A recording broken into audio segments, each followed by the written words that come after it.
నమస్కారం, welcome to C news. ముందుగా headlines. Telugu విశ్వవిద్యాలయానికి పూర్వ వైభవం తెస్తాం. 75 లక్షలతో రోడ్ల నిర్మాణానికి శంకుస్థాపన. కళ్యాణ వెంకటేశ్వర స్వామి చతుర్దశ వార్షికోత్సవం. స్వామివారికి భక్తి శ్రద్ధలతో ప్రత్యేక పూజలు, హోమాలు.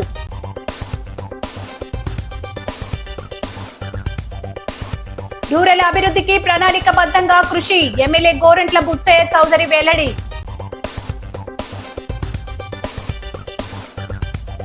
రాజీవ్ గాంధీ విగ్రహం ధ్వంసం, ధారణం, నిరాహార దీక్ష చేస్తామని నాయకుల హెచ్చరిక. అక్టోబర్లో కార్పొరేషన్ కు ఎన్నికల తథ్యం. రాజమండ్రి రూరల్ ఎమ్మెల్యే గోరంట్ల వెల్లడి. Rajamahendravaram urban development authority RUDA మంజూరు చేసిన సుమారు 75 లక్షలతో పొట్టి శ్రీరాములు తెలుగు విశ్వవిద్యాలయంలో సీసీ రోడ్లకు MP Daggubati Purandeswari, rural MLA Gorantla Butchaiah Chowdary, RUDA chairman Boddu Venkataramana Chowdary శుక్రవారం శంకుస్థాపన చేశారు. రాజమహేంద్రవరం రూరల్ బొమ్మూరులోని పొట్టి శ్రీరాములు తెలుగు విశ్వవిద్యాలయానికి పూర్వ వైభవం తీసుకువచ్చేందుకు చర్యలు తీసుకుంటున్నట్లు తెలిపారు. తెలుగు విశ్వవిద్యాలయంలో మౌలిక వసతుల అభివృద్ధిలో భాగంగా సీసీ రోడ్ల నిర్మాణానికి శంకుస్థాపన చేశామని వివరించారు. ఈ రోడ్ల నిర్మాణానికి 75 లక్షల రూపాయలు రూడా సమకూర్చిందని కృతజ్ఞతలు తెలిపారు.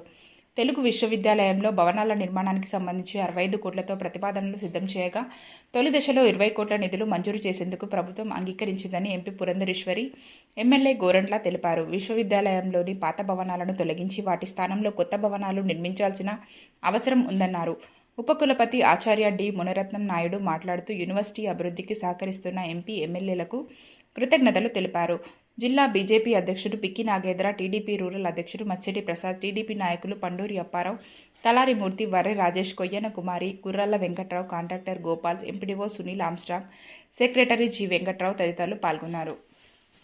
పెద్దలు బుచ్చయ్య చౌదరి గారి చొరవతోటి ఇవాళ అందులోనూ మన రుడా చైర్మన్ బొడ్డు వెంకటరమణ చౌదరి గారు అందించినటువంటి సహకారంతో వాళ్ళు ఇక్కడ రోడ్లు, ఇంటర్నల్ రోడ్స్ ఏవైతే వేసుకోవాలో వాటిని వేసుకునేటువంటి అవకాశం ఇక్కడ మనకి లభించింది. దీనికి తోడు ఇప్పుడే వీసీ గారితో మాట్లాడుతున్నటువంటి సందర్భంలో ఇక్కడ ఉన్నటువంటి సమస్యల్ని వారు క్లుప్తంగా ఇక్కడ వారు చెప్పడం జరిగింది. వారికి కూడా నేను చెప్పాను, ఒకసారి అందరం కూర్చుని కూలంకుషంగా దీన్ని చర్చించి ఏ విధంగా తిరిగి దీన్ని రివైవ్ చేయాలో దాని మీద దృష్టి కేంద్రీకరించవలసినటువంటి బాధ్యత అయితే ప్రజాప్రతినిధులుగా మాకు ఉంది. అదేవిధంగా వీసీ గారు కూడా ఒక ప్రతిష్టాత్మకమైనటువంటి ఈ సంస్థకి అధిపతిగా వారు కూడా దీని మీద దృష్టి కేంద్రీకరించాలి. కనుక మా సంపూర్ణమైనటువంటి సహకారం వారికి ఉంటుందని చెప్పి తెలియజేస్తున్నాను. ఇక్కడ ఉన్నటువంటి సమస్యలు అన్నీ కూడా వివరంగా మాకు తెలియజేస్తే మా వంతు కృషి మేము చేస్తాం. 20 కోట్ల రూపాయలు కూడా ఇస్తామన్న హామీ కూడా ఉంది. 20 కోట్లు వస్తే చాలా వరకు దీనికి పాత భవనాలన్నీ ఆధునీకరించేదానికి ఒక మంచి వాతావరణం కల్పించడానికి వీలవుతుంది. ఏదైతే అగ్రికల్చర్ కాలేజీకి ఇచ్చిన భూమి కూడా ఆ పర్పస్ అవడంతో ఆ ల్యాండ్ మళ్ళీ యూనివర్సిటీకి హ్యాండ్ ఓవర్ చేస్తాం. యూనివర్సిటీకి తగిన ల్యాండ్ ఉండాలి, యూజీసీ నార్మ్స్లో తగిన ల్యాండ్ ఉండాలి. దాన్ని కూడా మేము వర్కౌట్ చేస్తున్నాం. దాతలను కూడా విజ్ఞప్తి చేస్తున్నాం. మాతృభాష పరిరక్షణలో భాగంగా బుద్ధప్రసాద్ గారు లాంటి పెద్దలంతా కూడా దీనికి సహకరిస్తూ ఉన్నారు. దీన్ని నిలబెట్టుకోవాలి. మాతృభాషకు ప్రయారిటీ ఇవ్వాల్సిన అవసరం ఉంది. పరభాష వ్యామోహం కంటే మాతృభాషలో విద్యాబోధన అనేది టాప్ ప్రయారిటీలో ఉండాల్సిన అవసరం ఉంది. మన భాష ఇతర తమిళనాడు, కేరళ, కన్నడ ప్రాంతాలను చూసినప్పుడు దక్షిణ భారతదేశంలో మనం వెనకబడి ఉన్నాం. మన భాషని పటిష్టం చేసుకోవడంలో, పరిపాలనా సౌకర్యాలు ఏర్పాటు చేయడంలో కూడా మనం వెనకబడ్డాం. పరిపాలన అంతా కూడా తెలుగు భాషలోనే జరిగేలాగా చర్యలు చేపట్టాల్సిన అవసరం ఉంది. భాషను కూడా అవసరమైతే కొంత సంస్కరించాల్సిన అవసరం కూడా ఉంటుంది. ఎందుకంటే తెలుగు భాష కొంచెం కఠినంగా ఉంటుంది. ఈ రోడ్డు మొత్తానికి ఈ మెయిన్ రోడ్డు 18 ఫీట్లు, సబ్ రోడ్డు వచ్చి 12 ఫీట్లు, మొత్తం రోడ్డు 1.5 కిలోమీటర్స్ ఉంటుంది. సరే, ఓకే. కాబట్టి ఆ రోడ్డు మొత్తం వేయడానికి 75 ల్యాక్స్ యాక్సెప్ట్ చేశారు కాంట్రాక్టర్ గారు రుడా ఫండ్స్ ద్వారానే. కాబట్టి ఇది మొదటిది. ఇది కాకుండా మిగిలినటివి నేను ఇప్పుడు చెప్పినట్టే దీనికి సంబంధించిన బిల్డింగ్ రెనోవేషన్ కూడా మొదలవుతుంది త్వరలోని. ఇంకా రావాల్సినవి ఉన్నాయి. అవన్నీ వస్తే, ఎందుకంటే ఓఎన్జీసీని కూడా అడిగాము. ఓఎన్జీసీ ద్వారా మిగిలిన బిల్డింగ్లు ఉన్నాయి వెనకాన, అవి కూడా వారికి అప్పచెప్పడం జరిగింది. ఎమ్మెల్యే గారితో నిరంతరం తిరుగుతూ నేను మాట్లాడుతూ ఇవన్నీ చేయడం జరిగింది. లాస్ట్ ఇయరే అవ్వాల్సింది, అయితే లాస్ట్లో ఫైనాన్షియల్ ఇయర్ చివరి అవ్వడం వల్ల అవన్నీ కాలేదు. కాబట్టి ఇప్పుడు అవన్నీ మొదలవుతాయి. ఈ సంవత్సరం అవన్నీ పూర్తవుతాయని నేను భావిస్తున్నాను. ప్రభుత్వం కూడా అడిగింది, త్వరలోనే మాకు శుభవార్త వస్తుందని అనుకుంటున్నాను. నోటిఫికేషన్ కూడా ఫస్ట్ వీక్లోనే ఇస్తాను. శ్రావణ పౌర్ణమి సందర్భంగా ఆనం కళా కేంద్రం ఆవరణలో వించేసి ఉన్న శ్రీ కళ్యాణ వెంకటేశ్వర స్వామి వారి ఆలయ చతుర్దశ వార్షిక బ్రహ్మోత్సవాలను అంగరంగ వైభవంగా నిర్వహించారు. స్వామి అమ్మవార్లకు డిఐ కాశ సత్యనారాయణ నాగజ్యోతి దంపతులచే వేద పండితులు అభిషేకాలు నిర్వహించారు. ఉదయం 8 గంటలకు విశ్వక్సేన ఆరాధన పుణ్యాహవచనంతో ప్రారంభించి కలశముల పూర్వక స్నపన తిరుమంచనం, విశ్వశాంతికై పూర్ణాభిషేకం, అగ్నిమదనం, అగ్ని ప్రతిష్టాపన, లక్ష్మీ వెంకటేశ్వర మూలమంత్ర హోమం, దాతాది మూల హోమం, మహాపూర్ణాహుతి అనంతరం వార్షిక కళ్యాణోత్సవం నిర్వహించారు. ఆలయ వ్యవస్థాపకులు, గౌరవ అధ్యక్షులు, మాజీ ఎమ్మెల్యే రౌతు సూర్యప్రకాశరావు, సౌభాగ్యలక్ష్మి దంపతులు స్వామివారిని దర్శించుకొని ప్రత్యేక పూజలు నిర్వహించారు. ముత్తైదువులచే ఉచిత సామూహిక లక్ష్మీ కుంకుమ పూజలు భక్తి శ్రద్ధలతో జరిగాయి. అనంతరం 5,000 మంది భక్తులకు భారీ అన్న సమారాధన నిర్వహించారు. ఆలయ ప్రధాన అర్చకులు వాడపల్లి శ్రీనివాసాచార్యులు, వారి కుమారుడు గణపతాచార్యులచే భక్తుల సహాయ సహకారాలతో ఈ కార్యక్రమం జరిగింది. ఆలయ కమిటీ చైర్మన్ కూర్మదాసి ప్రభాకర్ రావు, సభ్యులు విఎస్ఎస్ కృష్ణకుమార్, వాకచేల కృష్ణ, పెదిరెడ్ల శ్రీనివాస్ పర్యవేక్షించారు. మాజీ కార్పొరేటర్ ఏవి రమణ, నండూరి సుబ్బారావు, మెట్ల యేసుపాదం, దూర్వాసుల సత్యనారాయణ, గూదె రఘు నరేష్, గారపాటి సూర్యనారాయణ, చండూరి యోగ నరసింహరాజు, నీలం గణపతి, రాఘుపాత్రుని సాయిబాబా, సోము సాయి, చక్కా వెంకటేశ్వరరావు, పిచ్చుక అప్పారావు, కట్ట వెంకటేష్, పెరుమాళ్లు, సత్యనారాయణ, సబ్బిశెట్టి రాంబాబు, నాగమణి భక్త బృందం శ్రీవారి సేవలో పాల్గొన్నారు.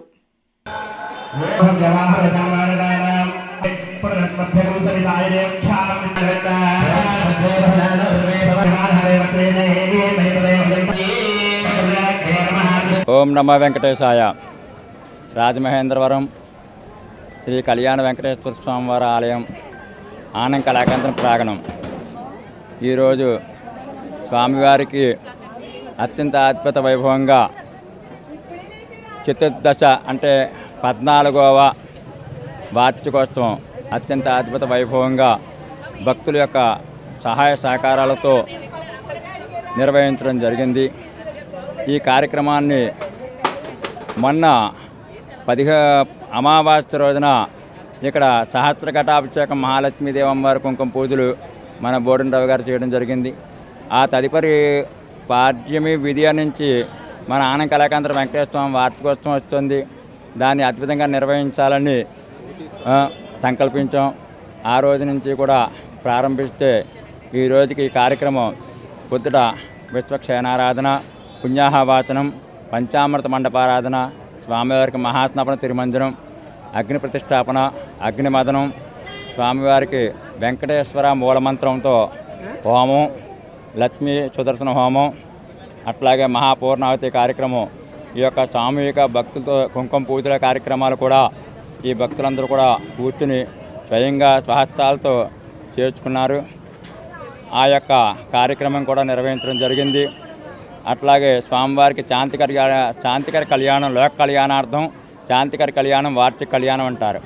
ఆ కళ్యాణ కార్యక్రమాన్ని కూడా ఈ భక్తులందరూ కూడా సహాయ సహకారాలు అందించారని, ఈ కార్యక్రమాన్ని సహకరించినటువంటి మన రౌతు సూర్యప్రకాశరావు గారు, మన వాకచర్ల కృష్ణ గారు, పెద్దిరెడ్డి శ్రీనివాస్ గారు, సబ్బిరెడ్డి రాంబాబు గారు, అలాగే పిచ్చిక అప్పారావు గారు, గాదిరెడ్డి వెంకటేశ్వరరావు గారు, ఇలా భక్తులందరూ కూడా ఒక కమిటీగా ఉంటూ ప్రతి శనివారం కార్యక్రమాలు, అన్నదాన కార్యక్రమాలు ఏంటి, ఏ ఉత్సవాలు వచ్చినా వాళ్ళు ముందుండి నడిపిస్తూ ఈ ఆలయాన్ని అభివృద్ధి చేస్తున్నారు. వాళ్ళకి ఎల్లవేళ వెంకటేశ్వర స్వామి వాళ్ళ యందు ఉండి సదా రక్షిస్తూ వాళ్ళకి భక్తులకి సకల శుభాలు కలిగించాలని ఆ స్వామివారిని మనస్ఫూర్తిగా శరణ వేడుకుంటున్నాను. రాష్ట్ర ముఖ్యమంత్రి నారా చంద్రబాబు నాయుడు నియోజకవర్గాల వారీగా విజన్ యూనిట్స్ P4 పై శుక్రవారం వర్చువల్ గా సమావేశం నిర్వహించారు.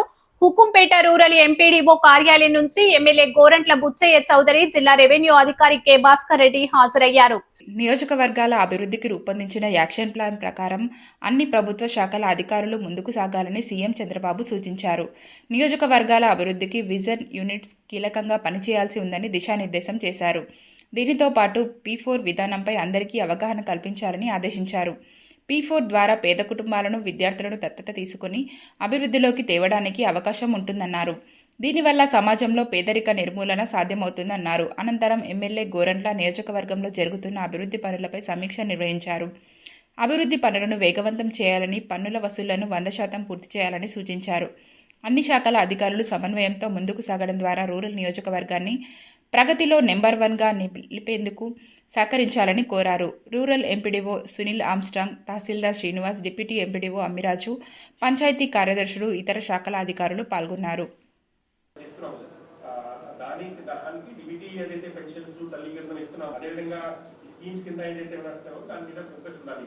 సో అందువల్ల సమీక్ష ఇప్పుడు అందులో సార్ మీకు మన ఈక్విటీలో people we have done a survey, we have identified about 20 lakh families. అందులో యాక్టివ్ గా 11 lakh ఫ్యామిలీస్ కి బంగారు కుటుంబాలు అవుతుందంటే మన ఈ యొక్క ప్రణాళిక తయారు చేశారు. కానీ దీన్ని అమలు చేయాలంటే we have to have everyone entrepreneurship program ఈ సెల్ఫ్ మూవ్మెంట్ లో ఏదైతే చేస్తున్నామో సార్ వీటన్నిటిని కూడా కంబైన్ చేసి on 1st of every month October నుంచి లాంచ్ చేద్దామని అనుకుంటున్నాము sir. Public representative have to be taking up with Margaret in the MBK ఏదైతే CPOs we have been following up at some districts. I think there is a lag that పేదరికంలో కొంత మేరకు benefit వస్తుందా, ఇంకా ఆ పేదరికం నుంచి బయటకు రాకుండా ఉన్నటువంటి పరిస్థితులు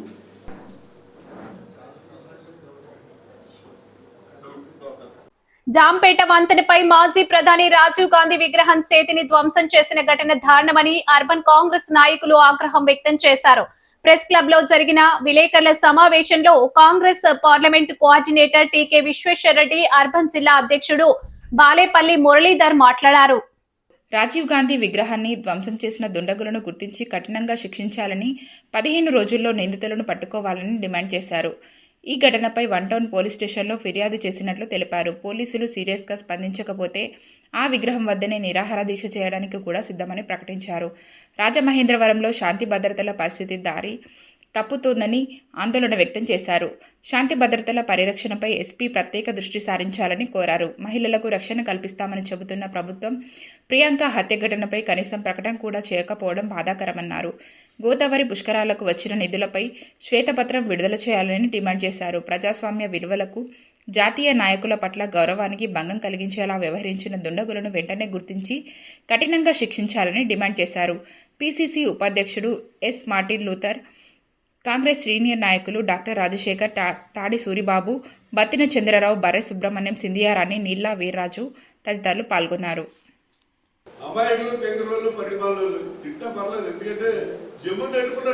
మన రాజమండ్రి నగరంలో జాంపేట సెంటర్లో రాజీవ్ గాంధీ యొక్క విగ్రహానికి చెయ్యి ఇరిగిపోవడం జరిగింది. మరి దొండగలు చేశారా, అది అన్ఎక్స్పెక్టెడ్గా ఏ జేసీబీ తొండం వల్ల తగలడం వల్ల జరిగిందా అనేది తెలియదు.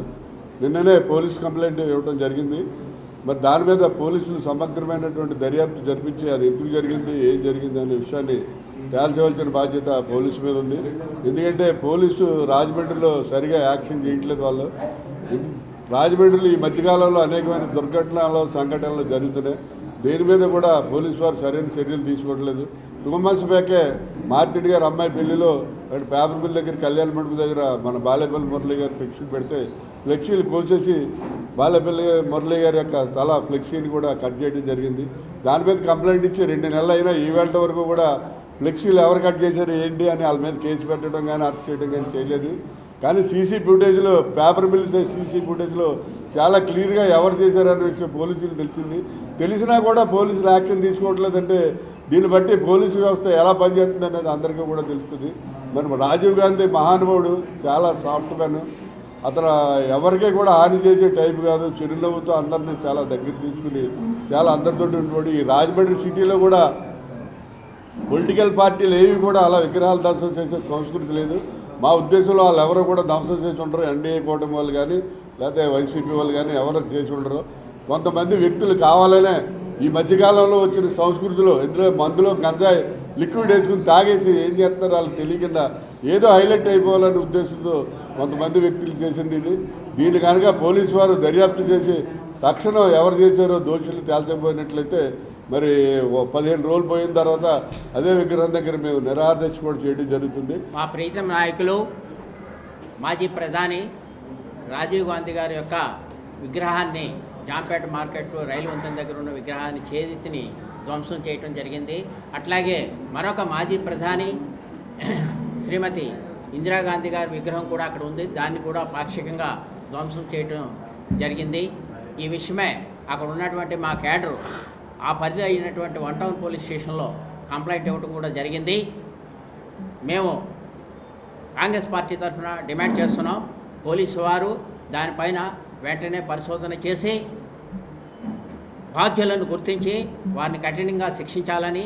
ఎందుకొరకంటే విగ్రహాల ధ్వంసం అనేది చాలా తీవ్రమైన నేరం. ఆ యొక్క వ్యక్తుల యొక్క గొప్పతనాన్ని మనం గుర్తించడం కోసమే వారి యొక్క విగ్రహాలను మనం స్థాపించుకుంటాం. అటువంటి విగ్రహాలను అవమానం చేయటం చాలా తీవ్రమైన నేరం. ఇది భవిష్యత్తులో రకరకాలుగా పరిణమించి పార్టీల మధ్య వైషమ్యాలు పెంచి ప్రజల మధ్య వైషమ్యాలు పెంచే అవకాశం ఉంది. కాబట్టి అధికారులు దీన్ని గుర్తించి సమస్య తీవ్రతం కాకముందే బాధ్యులుంటే వారిని వెంటనే గుర్తించి వారిపై చర్యలు తీసుకోండి.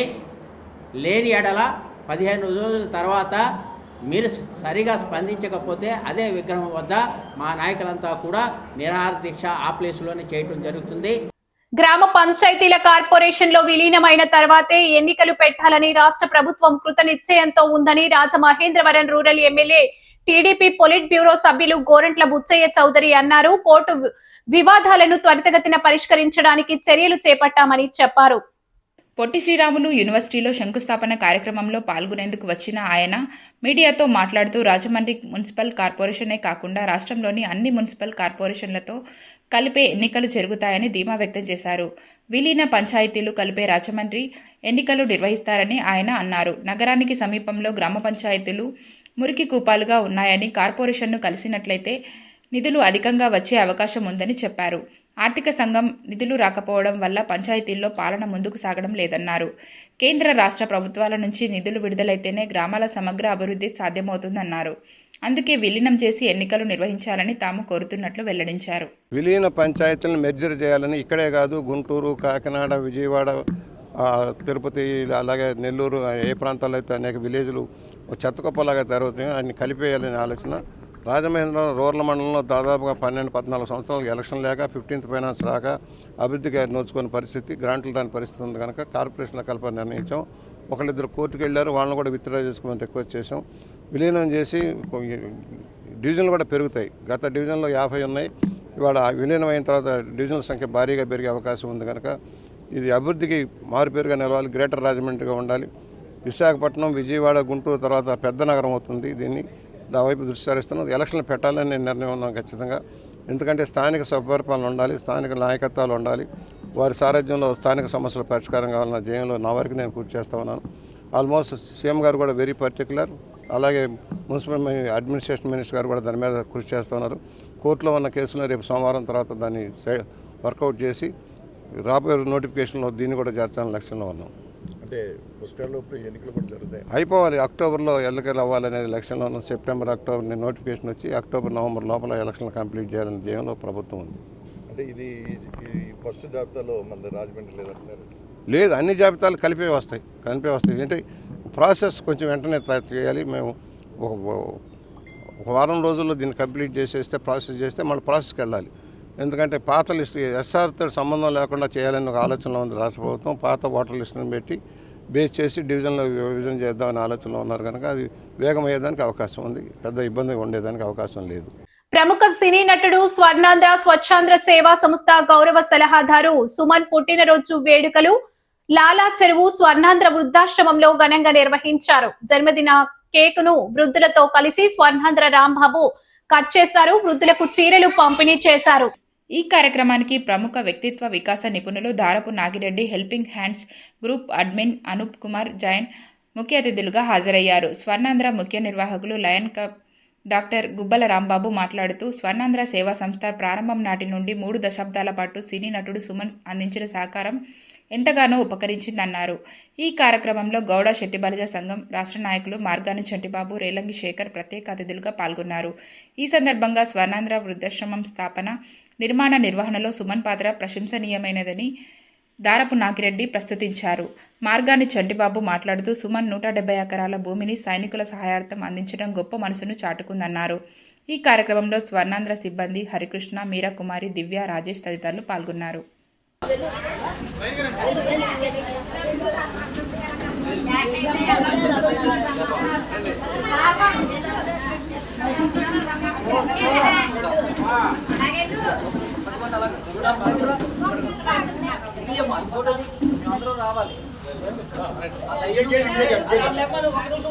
పార్వతి లేక అక్కడ పార్వతి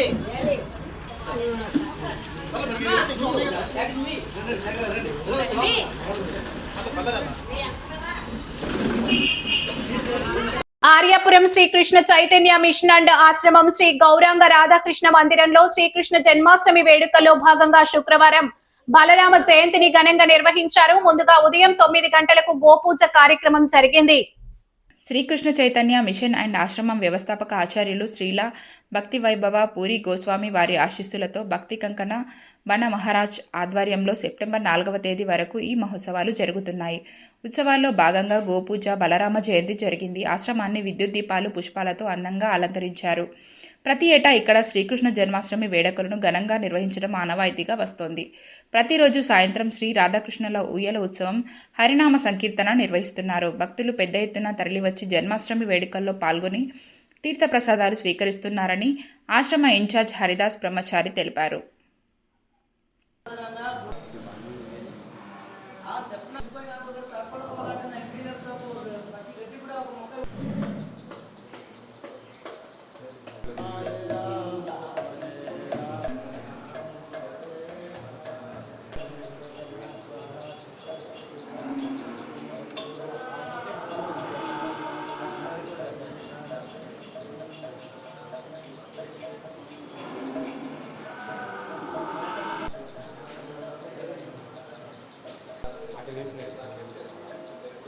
క్యాన్సర్ మహమ్మారిని సమూలంగా నిర్మూలించే దిశగా హైటెక్ సిటీలోని యశోద ఆసుపత్రి రోగి జన్యు నిర్మాణాన్ని లోతుగా విశ్లేషించే అధునాతన జన్యు విశ్లేషణ నెక్స్ట్ జనరేషన్ సీక్వెన్సింగ్ కేంద్రాన్ని ప్రతిష్టాత్మకంగా ప్రారంభించిందని క్యాన్సర్ స్పెషలిస్ట్ డాక్టర్ శివకుమార్ వెల్లడించారు. స్థానిక వియల్పురం స్వాదిష్టాలో జరిగిన మీడియా సమావేశంలో ఆయన మాట్లాడుతూ, సంప్రదాయ చికిత్సా విధానాల్లో అందరికీ ఒకే రకమైన మందులు వాడటం ద్వారా రోగులు ఎదుర్కొంటున్న దుష్ప్రభావాలకు చెక్ పడుతూ యశోద ఆసుపత్రి విప్లవాత్మక మార్పులకు నాంది పలికిందని తెలిపారు. దీని ద్వారా ప్రాథమిక దశలోనే వ్యాధి మూలాలను గుర్తించి మరణాల రేటును కట్టడి చేసే అద్భుత అవకాశం ఏర్పడిందని వివరించారు.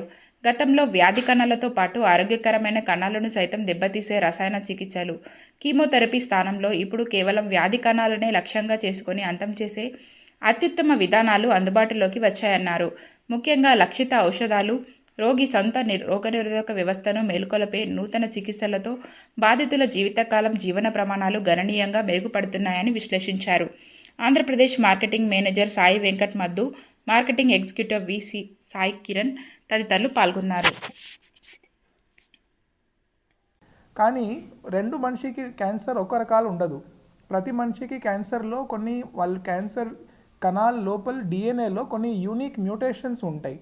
ఈ మషిన్ ద్వారా మేము ఆ బయాప్సీ శాంపిల్స్ మీద వాళ్ళ డిఎన్ఏ అనాలిసిస్ చేసి ఆ ప్రతి మనిషికి ఆయనకి యూనిక్ మ్యూటేషన్స్ ఏముంది తొందరగా మనం కనుక్కోవచ్చు. అండ్ ఆ మ్యూటేషన్స్ ప్రకారం ఆ పేషెంట్కి టార్గెటెడ్ ప్రిసిషన్ మెడిసిన్స్ ద్వారా క్యాన్సర్ క్యూర్ రేట్స్ మేము పెంచవచ్చు. So even with advanced stage cancers, stage 3, stage 4 క్యాన్సర్స్తో వచ్చిన వాళ్ళ కూడాకి ఈ ఎన్జిఎస్ టెక్నాలజీ వల్ల ఈ మ్యూటేషన్స్ డిటెక్ట్ చేసి క్యాన్సర్ ట్రీట్మెంట్ సక్సెస్ఫుల్గా చేసి మేము క్యూర్ రేట్స్ పెంచి సర్వైవల్ కూడా 1 సంవత్సరంతో ఎక్కువ, కొన్ని కేసెస్లో 3, 4 ఇంకా 5 సంవత్సరంతో ఎక్కువ కూడా మేము సర్వైవల్ సక్సెస్ఫుల్గా పెంచాము ఆల్రెడీ. సో హాస్పిటల్ లోపల ఈ మషిన్ పెట్టడానికి ముఖ్య కారణం ఎందుకంటే ఇప్పుడు వరకు మన దగ్గర ఎప్పుడైనా ఈ పేషెంట్స్ క్యాన్సర్తో వస్తే మేము ఈ ఎన్జిఎస్ టెస్టింగ్కి మేము శాంపిల్స్ బయటికి పంపించేది వేరే థర్డ్ పార్టీ ల్యాబ్స్కి. కానీ ఆ ల్యాబ్స్కి పంపిస్తే రిపోర్ట్ రావడానికి 2-3 వారంకి ఎక్కువ టైం వేస్ట్ అవ్వడం, ఈ మధ్యలో పేషెంట్ పరిస్థితి ఇంకా ఖరాబ్ అయిపోవడం, ఇవన్నీ ప్రాబ్లమ్స్ ఫేస్ చేశాము. సో హైదరాబాద్లో చాలా తక్కువ హాస్పిటల్ లోపల ఈ మషిన్ అవైలబిలిటీ ఉంది. ఇప్పుడు యశోద హాస్పిటల్లో కూడా మేము అందుకే ఈ మషిన్ ఇన్స్టాల్ చేసాం. సో దట్ మనకి ఈ రిపోర్ట్స్ తొందరగా వచ్చేస్తాయి అండ్ మన ట్రీట్మెంట్ ఇంకా తొందరగా కరెక్ట్గా స్టార్ట్ అయిపోతుంది. సో ఈ మషిన్ మాత్రం one of the advanced technologies available ఉంది యశోద హాస్పిటల్లో క్యాన్సర్ ట్రీట్మెంట్కి. దీంతో పాటు మన దగ్గర లేటెస్ట్ సర్జికల్ టెక్నిక్స్లో రోబోటిక్ సర్జరీ అని ఉంది. ఇది స్టార్టింగ్ నుంచి ఉంది రోబోటిక్ సర్జరీ. రోబోటిక్ సర్జరీ ద్వారా అందరికీ తెలుసు, మన క్యాన్సర్ సర్జరీ ద్వారా అయ్యేది బ్లడ్ లాస్, నొప్పి ఇవన్నీ చాలా వరకు తగ్గిపోతుంది. పేషెంట్స్ తొందరగా రికవర్ అయిపోతారు. బులెటిన్ ముగించే ముందు హెడ్లైన్స్ మరోసారి. తెలుగు విశ్వవిద్యాలయానికి పూర్వ వైభవం తెస్తాం, 75 లక్షలతో రోడ్ల నిర్మాణానికి శంకుస్థాపన. కళ్యాణ వెంకటేశ్వర స్వామి చతుర్దశ వార్షికోత్సవం, స్వామివారికి భక్తి శ్రద్ధలతో ప్రత్యేక పూజలు, హోమాలు.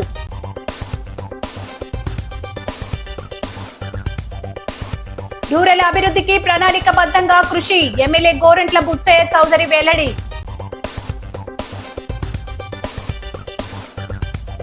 రాజీవ్ గాంధీ విగ్రహం ధ్వంసం, ధారణం, నిరాహార దీక్ష చేస్తామని నాయకుల హెచ్చరిక. అక్టోబర్లో కార్పొరేషన్ కు ఎన్నికల తథ్యం, రాజమండ్రి రూరల్ ఎమ్మెల్యే గోరంట్ల వెల్లడి. ఈ వార్తలు ఇంతటితో సమాప్తం. నమస్కారం.